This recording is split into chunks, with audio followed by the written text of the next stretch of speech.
ఒకప్పుడు అంటే పెండ్లయ్యేదాకా పెండ్లి పిల్లగాడు మాట్లాడుకుంటూ పక్కకు పెట్టు చక్కగా ముఖాలు కూడా చూసుకోకపోయేదట. పెండ్లి సూపులప్పుడు ఇచ్చిపుచ్చుకున్న ఫోటోలను చూసుకుంటేనే మురిసి ముప్పందం అయ్యేటోళ్ళు.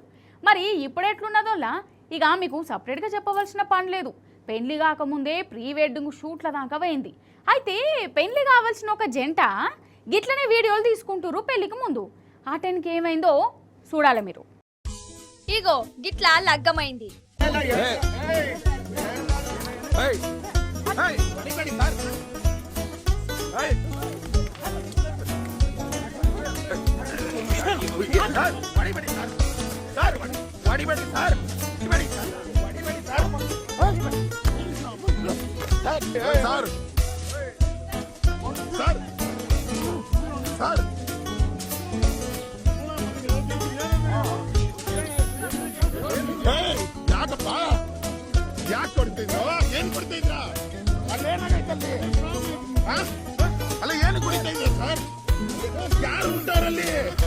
చాలా ఘనంగా చేసిరు కదా.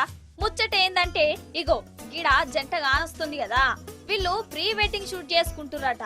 అంటే పెళ్లికి ముందే వీడియో షూట్ అన్నట్లు. ఇలా తప్పేం లేదనుకోర్రి. ఈ నడుమ చాలా మంది గిట్లనే షూట్లు చేసుకుంటురు. అయితే వీళ్ళు ఏడ చేసుకుంటురంటే గుడిలా ఏడ జాగ దొరకనట్టు కర్ణాటకలున్న భైరవేశ్వర ఆలయంలా గిట్లా ప్రీ వెడ్డింగ్ షూట్ చేసుకుంటురు.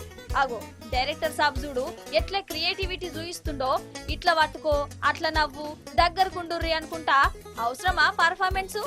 ఇక ఇలా షూటింగ్ చుట్టుముట్టున్న జనాలు చూసిర్రు. వాళ్ళకు బీపీ లేచింది. పవిత్రమైన గుళ్ళే గీ రామాయణం ఏంద్రా అని వాళ్ళను దొరకబట్టి కాబోయే పెళ్లి కొడుకును, కెమెరామెన్ ను, డైరెక్టర్ ను అందరినీ పొట్టు కొట్టిరోలా. అంటే మంత్రాల నడమ జరగవలసిన పెళ్లికి ముందే ఇళ్ళని గిట్లా లగ్గం చేసిర్రన్నట్టు.